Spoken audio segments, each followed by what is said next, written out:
Et oui, Adopi a été énormément critiqué à sa création et continue à l'être d'ailleurs, mais on arrive à l'heure des premiers bilans avec 70 emails d'avertissement déjà envoyés, ce sont les derniers chiffres et on va voir si on actualise ça avec mon invité ce soir.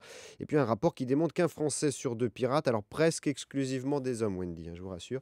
Bonsoir Eric Walter. Bonsoir et Vous merci êtes, de m'avoir invité. je vous en prie, vous êtes le secrétaire général de l'Adopi. Alors ce rapport que vous avez rendu il y a 10 jours à peu près, il nous a tous fait sursauter, hein. Un Français sur deux pirate, parfois sans le savoir, et ceux qui le savent n'ont pas forcément envie d'arrêter. J'irai pas jusque-là. Un Français sur deux pratique des usages illicites, donc télécharge illégalement, effectivement, c'est ce qui ressort. Ce qui ressort, vous l'avez dit aussi, c'est qu'il ne le sait pas forcément. Hmm. Et ça, pour nous, c'est très important. Et oui, un sur deux dit j'ai pas forcément envie d'arrêter, mais on a aussi quand même un bon tiers qui est tout à fait prêt à arrêter et qui est à l'écoute. Nous ne sommes pas au premier bilan d'Adopi, nous Hmm. sommes au point de départ Hmm. d'Adopi. Moi, Et être au point de départ avec une telle disponibilité, ben, on considère que c'est tout à fait favorable. ce que je comprends moi dans la lecture de ce rapport, par rapport à ce que vous dites, c'est que ils sont pas forcément prêts à arrêter de télécharger illégalement, mais pourquoi pas mutualiser, à la fois avoir une offre légale et puis de temps en temps continuer à faire du téléchargement illégal. On peut le comprendre comme ça. Nous faisons attention à ne pas tirer d'analyse et de conclusions hâtives à partir du rapport. Ce rapport a été fait pour avoir une photo au moment où nous commencions à Hmm. envoyer les mails. Vous avez dit que fin décembre, nous avions envoyé 70 000 mails. C'est exact, c'est ce que la Commission de la protection des droits a annoncé. Le rapport a été fait au tout début de cet envoi, donc il ne tire absolument pas les conclusions de ce qui s'est passé après. Et nous allons le refaire de façon régulière pour pouvoir constater l'évolution. Et c'est là qu'on pourra savoir exactement ce que veulent faire les personnes qui ont été sondées et les internautes français. Donc on en était à 70 000 emails d'avertissement envoyés, c'est le dernier chiffre qui a circulé, mais on est un mois plus tard, on en est à combien aujourd'hui? On ne donne pas des chiffres tous les mois, il faudrait qu'on en donne tous les jours, voire toutes les heures. Et ce qui a été annoncé par la Commission de la protection des droits, c'est une montée en charge avec un objectif de 10 000 mails par jour à la fin du premier semestre. On était à 2 000 On était à 2 000 effectivement au trimestre dernier, on vise 10 000. dans les 3 mois qui viennent. La fin du premier semestre. D'accord, dans les 6 mois qui viennent. Pardon. Euh, donc c'est une montée en charge. Vous avez été énormément critiqué, vous le savez, Eric Walter, sur le côté l'Adopi a du mal à se lancer. Vous dites, vous, bah, il fallait le temps et on est dans une montée en puissance normale? Je dis qu'on est dans une montée en puissance rapide. Oui, il fallait le temps. L'Adopi, c'est un système informatique, entre autres, comme beaucoup de systèmes d'informatique, il faut le roder, il faut le contrôler. C'est ce qu'a fait la Commission de la protection des droits. Je crois que nous allons très très vite. Et oui, on a été énormément critiqué, mais c'est un peu un jeu, vous savez, aujourd'hui, de critiquer l'Adopi. Bientôt, il fera mauvais, c'est la faute à l'Adopi. Il y a une catastrophe naturelle, c'est la faute à l'Adopi. Alors bon, peu importe, je crois qu'on va assez vite. Ouais. Et je crois que tout le monde travaille de façon très très efficace à l'Adopi. Et après, alors? Là, il y a eu les mails d'avertissement d'envoyer. Il y en aura sans doute un autre derrière. Mais la volonté, c'est d'aller poursuivre ces allez, 70 000 dont on a déjà parlé? La volonté, ça n'est pas de poursuivre. La volonté, c'est de rappeler que le téléchargement illicite ne doit pas avoir lieu. Ne doit pas avoir lieu, pardon. La volonté, c'est que les internautes français se tournent vers des offres que l'on appelle les offres légales. C'est aussi simple que ça. Mm. Donc, ça n'est pas d'aller présenter aux tribunaux 70 000 internautes. Mm. Non. Mais en revanche, que c'est que ces fameux 50% dont nous parlions reviennent à des usages plus responsables sur des offres qui respectent le droit d'auteur. En 2 mots, on va faire de la pédagogie, Eric Walter, puisque dans votre rapport, on s'apercevait que les gens pensaient parfois que c'était légal parce qu'ils payaient. Exact. Qu'est-ce qui est légal et qu'est-ce qui n'est pas légal aujourd'hui? Eh bien, ce qui est légal, c'est ce qui respecte le droit d'auteur. Alors, une fois qu'on a dit ça, c'est effectivement pas très simple. C'est pour cela que nous avons aussi la mission que nous a donnée le législateur, qui est de labelliser en fait les sites, les offres qui sont simplement respectueuses du droit d'auteur, qu'elles soient gratuites, qu'elles soient payantes, peu importe. La question très simple, c'est de le faire dans le respect du droit des auteurs.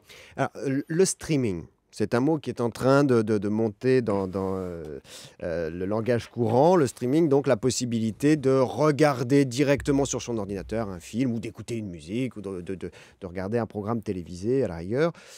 On nous dit que ce phénomène-là est en train de mettre à la marge ou de côté le téléchargement illégal. Or, c'est en dehors du champ de l'Hadopi, ça. Alors, non, deux choses. Premièrement, ça n'est pas en dehors du champ de l'Hadopi. C'est en dehors du champ des constats que nous envoient actuellement les titulaires des droits. C'est pas du tout la même chose. La loi est neutre, technologiquement parlant. Mhm. Donc, si les titulaires de droits nous envoient des constats sur du streaming, nous pourrons intervenir sur du streaming. Mais j'ai envie de dire peu importe. Parce que ce qu'on dit justement, c'est qu'il y a déplacement du peer-to-peer vers le streaming. Mm. C'est partiellement vrai, mais on n'a aucune idée de la proportion. Or, l'idée que l'on a, et qui ressort toujours de cette étude qu'on a faite au mois d'octobre, dans cette étude photo de départ, l'idée que l'on a, c'est que le peer-to-peer représente toujours 42% des pratiques, ceux qui déclarent faire du téléchargement illicite. C'est déjà beaucoup. Donc nous, actuellement, nous avons commencé à travailler depuis 3 mois. Nous travaillons sur le peer-to-peer qui représente toujours une part importante des usages illicites.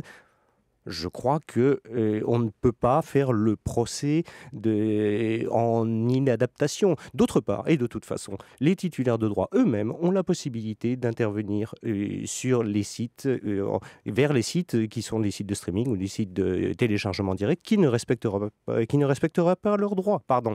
Oui. Ils le font.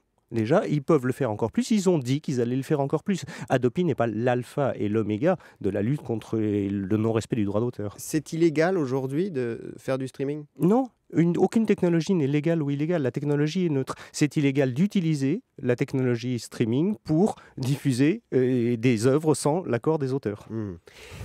J'avoue que c'est pas toujours très simple pour l'utilisateur. C'est vrai, c'est pour ça qu'on va faire un label, j'y insiste. Et d'ailleurs, on a actuellement, je le précise parce que on l'oublie souvent, enfin, on a actuellement pas loin d'une trentaine de demandes d'offres et de plateformes pour la labellisation qui est notre mission offre légale. Donc on va les traiter dans les 4 semaines qui viennent. Ça va déjà éclaircir le paysage. Ouais. Eric Walter, on voit se développer aussi les offres de forfait illimité. C'est-à-dire que vous payez en gros 10 € et vous téléchargez ce que vous voulez. Alors ça, d'abord, est-ce que c'est légal et est-ce que c'est pas ça la solution, un peu comme on le voit dans les mobiles, dans les téléphones mobiles, d'aller vers des forfaits tout simplement? Alors, la solution, c'est la solution miracle, personne n'y croit. En revanche, l'innovation dans le secteur de la diffusion culturelle en ligne, ça tout le monde y croit, y compris à commencer par ceux qui sont les premiers concernés, les plateformes d'un côté, celles qui proposent des offres comme celles que vous venez de citer, et d'un autre côté, les titulaires de droits qui cherchent de nouveaux débouchés sur le secteur numérique. Donc je ne sais pas si c'est ça la solution, mais je sais en revanche que c'est aujourd'hui quelque chose qui est en train de monter et qui se présente comme une solution très appréciée par les utilisateurs. C'est ce qui a été dit au Midem, pour la musique en particulier. Et ça vous dérange pas? À partir rien de ce qui respecte le droit d'auteur ne me dérange. Ouais. Tant que le droit d'auteur est respecté. Et une fois de plus, le choix de l'auteur. Et le choix de l'auteur, c'est gratuit ou payant. C'est téléchargement ou pas téléchargement. Tant que ce choix, cette liberté de l'auteur est respectée, rien ne nous dérange. Un mot du procès Imul Paradise, qui était un pionnier du piratage et du téléchargement, qui est poursuivi pour avoir vendu de la pub sur ce site illégal. Ce procès a tourné court puisque on l'a renvoyé à une date ultérieure. Les faits remontent pourtant à 12 ans. Aujourd'hui, avec l'Hadopi, est-ce que Imul pourrait exister? Sur le procès en lui-même, vous le savez, j'ai aucun commentaire à faire. Bien sûr. Est-ce que Imul pourrait exister? J'ai envie de dire, Hadopi n'empêche aucune forme d'innovation, aucune forme de technologie.